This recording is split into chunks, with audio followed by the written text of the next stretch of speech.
네, 안녕하세요. 2차전지에 올인을 하고 있는 건현이라고 합니다. 오늘은 새벽에 미국장이 완전히 또 사상 최고가를 찍었죠. 파월 의장의 FOMC 발언들 이런 것들이 좀 긍정적으로 비춰지면서 내년에는 이런 것들이 금리 인하가 조금씩은 나올 수 있을 것들이 좀 더 확률적으로 많이 올라가고 있는 것 같아요. 사실 우리가 힘들었던 이유 중에 그 기저에 깔렸던 부분은 당연히 전기차 수요 있겠지만 그 전에서는 이런 매크로 이슈가 워낙 금리가 높기 때문에 오토 금리가 높기 때문에 자동차 수요 전체가 빠지는 부분, 전기차가 특히 비싸니까 더 많이 빠지는 부분 이런 것들이 크게 흔들리는 부분이었고 수요적인 부분도 그리고 고성장주의 특성인 이제 PR이 높은 애들은 이런 금리가 높을 때는 사실 하지 말라고도 하죠. 근데 이제 이런 것들이 어느 정도 상방을 찍은 것들이 이제 확실히 이제 인지가 됐고 점차 내려갈 것을 예상을 하고 있는 이 상황은 우리가 고퍼주들은 확실히 더 좋은 환경에 있는 것은 확실해집니다. 그래서 좀 더 내년에는 좀 더 우리가 투자하기가 옛날만큼 뭐 물론 당연히 뭐 어떤 노이즈들이 많이 나올지 모르겠지만 뭐 트럼프 노이즈들도 분명히 나올 겁니다. 그런에도 불구하고 이런 금리적인 환경 부분은 많이 좋게 흘러가고 있다라고 볼 수가 있을 것 같습니다. 그리고 오늘 그런 것들이 여파로 좀 막 오르다가 또 좀 중간에 좀 주춤하다가 2시 이후로 또 전반적으로 많이 특히 저희가 지금 사랑하는 많이 힘들었던 LNF가 에코프로비엠에 워낙 뭐 잘 가줬으니까 그런 거 차치하고 LNF가 많이 슈팅을 가져왔습니다. 세로닉스하고 이게 뭐 많은 분들이 그 뭐 분석을 합니다만 뭐 오늘이 그 옵션 만기일이라서 뭐 쇼커버링도 있었다 뭐 이런 이야기도 있었지만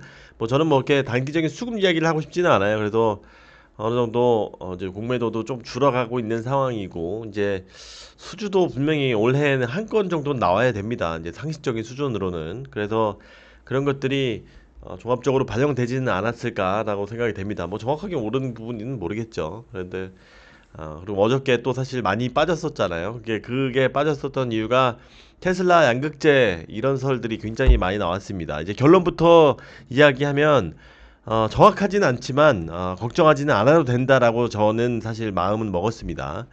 사실 이 테슬라에 오래 투자하신 분들은 테슬라가 이 배터리 데이 때 이후로 양극재 공장까지도 신고를 했고 굉장히 오래전부터 준비는 해왔습니다. 그래서 저도 이것들이 처음에 양극재가 얘네들이 생산한다고 했을 때 깜짝 놀랐어요. 왜냐면은 그때 LNF를 또 투자하고 있을 때에서 야 이게 테슬라 양극재는 무조건 다 LNF가 독점한다 이런 생각을 갖고 있었는데 얘네가 막 자체적으로 지금 양극재를 한다라는 뭐 공장까지도 한다. 그리고 뭐 배터리 때도 양극재에도 관심 굉장히 많다. 양극재도 생산할 것이다. 뭐 이런 얘기도 하고 있던 상황에서 실제 공장 신고까지 했습니다. 캐서드 그런 공장명까지도 아예 정확하게 명시를 했었고요. 그때마다 사실 되게 깜짝 놀랐어요. 엄청 걱정을 많이 했었습니다. 하지만 지금 뭐 그 이후로는 뭐 실제 얘네들이 텍사스 공장인가요? 거기에 양극재 공장까지도 지금 일부 이렇게 편성이 되어 있습니다. 그래서 그쪽에다가 쓸 물량인 것으로 추정이 됩니다. 다 여러 가지 설들이 있습니다. 물론 지금 이제 FEOC 때문에 이런 한국의 안전한 공급망 때문에 얘네들이 워낙 사급 구조를 많이 하잖아요. 지금 이제 뭐 셀들한테도 야 너네 양극재 이거 써 뭐 그다음에 리튬 우리가 갖다 사서 이런 거 계약한 거 써 이런 식으로 해서 이렇게 마진을 최소화 하려고 이제 자기네들이 빼앗기는 거를 이런 셀 회사들한테 주는 것을 이런 사급 구조로 많이 돌려놔서 그런 것들은 최대 효율화를 하는 구조로 하고 있는데 그런 부분에 있어서 쓰는 것도 할 수도 있습니다. 물론 우리나라 엔솔뿐만이 아니라 파나소닉이나 CATL 물량을 일부 얘네들한테 전구체를 받아서 그렇게 사급 구조로 쓸 수도 있습니다. 첫 번째가 그거였고 두 번째로는 실제로 얘네들이 양극재를 만드는 것이다. 왜냐면 첫 번째로 하기에는 너무나 작은 물량이에요. 뭐 7천억 정도 수준인데 연간 연간이었나요? 저 숫자도 헷갈리네요. 그래서 첫 해는 뭐 3천억, 두 번째는 7천억, 8천억 정도였나? 뭐 아무튼 근데 생각보다는 보통 양극재를 공격적으로 만들면 막 조 단위로 막 해야 되는데 얘네가 아직 그 정도 수준까지는 오지는 당연히 못했을 거예요. 양극재도.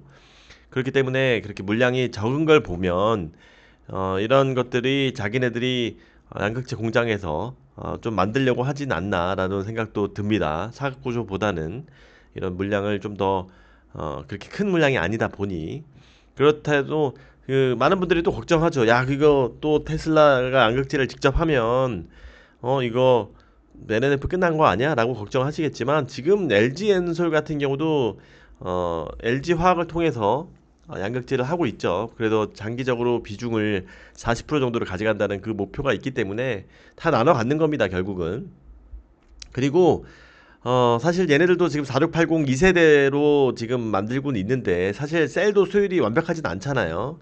그런 상황에서 양극재까지 이렇게 하이니켈까지 만드는 것은 사실 굉장히 불가능하다고 생각합니다. 만약에 그렇게 가능했으면 SK도 그렇게 많이 물량을 하고 있는데 자체적으로 양극재 회사 하나 없어가지고 이렇게 다 사오고 하잖아요. 우리나라 애들도 그렇게 인프라와 양극재 기술들이 굉장히 세계적인 업체들이 세네 개씩 있는데 그런데도 못하는 게 양극재입니다. 그래서 셀보다도 어떻게 보면 더 어려운 상황이에요. 셀들은 뭐 유럽 애들도 뭐 노스볼트든 뭐 이렇게 조금씩 하잖아요. 그래서 굉장히 어렵다. 그래서 다만 얘네들은 테슬라는 이런 공급망에 대한 이해, 이런 소재에 대한 이해까지 완전 심도 있는 상황이기 때문에 그때도 사실 이렇게 얘기했었죠. 양극재 자기네들이 생산을 할 거다. 그래서 이런 좋은 것들이 이제 자기네들이 기술들이 버무려서 그런 것들이 오면 또 협력회사에게도 뭐 전수도 하겠다. 이렇게 해서 그 시너지를 내겠다. 이런 식으로도 얘기할 정도로 이런 소재 딸까지도 관심이 많습니다. 그러면 당연히 셀을 만드는데 가장 중요한 아, 이런 소재가 양극재니까 당연히 관심이 많겠죠. 그래서 테스트로 계속 만들려고 할 것이다. 그래서 뭐 잘 되면 물론 더 얘네들은 뭐 당장 내년을 바라보고 그런 건 아니고 몇 년 뒤에 뭐 셀은 어느 정도 그래도 좀 이제 만들고는 있죠. 수율이 떨어지지만. 그래서 이런 것들이 1, 2년 뒤에 좀 더 양극재를 만들어서 뭐 할 생각도 충분히 가능합니다. 얘네들이라고 하면. 뭐 물론 당연히 근데 하이니켈까지는 아니고 미드니켈 이런 시장까지도 이런 부분을 일부 자급으로 갈 수도 있습니다. 이게 제가 뭐 사실 정확하게 뭐 이런 정보들이 있는 테슬라만 알겠죠. 사실 뭐 여러 많은 유튜버들이 뭐 갖가지 뭐 이야기들을 하는 거겠지만 뭐 어쨌든 결론은 어 걱정은 안 해도 된다. 만약에 하더라도 자급자족할 물량이라도 충분히 얘네들이 워낙 많은 장기적으로 뭐 300기가와트시까지도 한다는 그런 비전을 갖고 있는 회사이기 때문에 우려는 순간이 될 수는 있겠지만 걱정 안 해도 된다라고 생각이 듭니다. 뭐 그 정도의 나중에 셀 만드는 규모라고 하면 양극재 이 수입량도 훨씬 더 많을 겁니다. 네, 아무튼 그렇고 그러고서 개인적으로는 에코프로비엠도 주주지만 에코프로비엠 얘네들이 먼저 하고 에코프로비엠이 또 양극재 납품하고 이런 구조를 많은 분들이 바라고는 있지만 제 개인적으로는 여러 IR들 담당님과도 이야기를 해보고 뭐 이런 근기들을 종합해 보면은 쉽진 않을 것이다라고 생각이 됩니다. 뭐 당연히 되면야 너무 좋겠죠. 근데 지금 뭐 양극재 이 기전은 양 에코비까지 납품을 할 거면 당연히 직납은 불가능한 게 LNF 물량도 지금 뭐 다 소화 못 하는데 예? 또 양극재까지 또 더블 밴드로 갈 정도로 지금 그렇게 많이 필요한 상황은 아닙니다, 사실은. 근데 뭐 또 몇 년 뒤는 또 어떻게 될지 모르지만 지금은 잠깐 너무 뭐 단기간 내에 이런 것들이 나오기에는 묘연한 것은 사실이라고 생각합니다. 뭐 제 개인적인 생각입니다. 그래서 2차전지가 지금 왔다 갔다 하고 있고 굉장히 숫자가 안 좋지만 이런 것들이 수주나 이런 FOMC나 이런 매크로적인 환경이 받쳐주니까 그래도 조금 올라갔는데 그래도 다행입니다. 그래서 좀 올해 연말은 좀 훈훈하게 일단은 좀 회복한 상태에서 좀 지냈으면 좋겠습니다. 그래서 에코프로에 대해서도 좀 많이 걱정하시는데 저는 사실 120만 원 정도에 팔았습니다.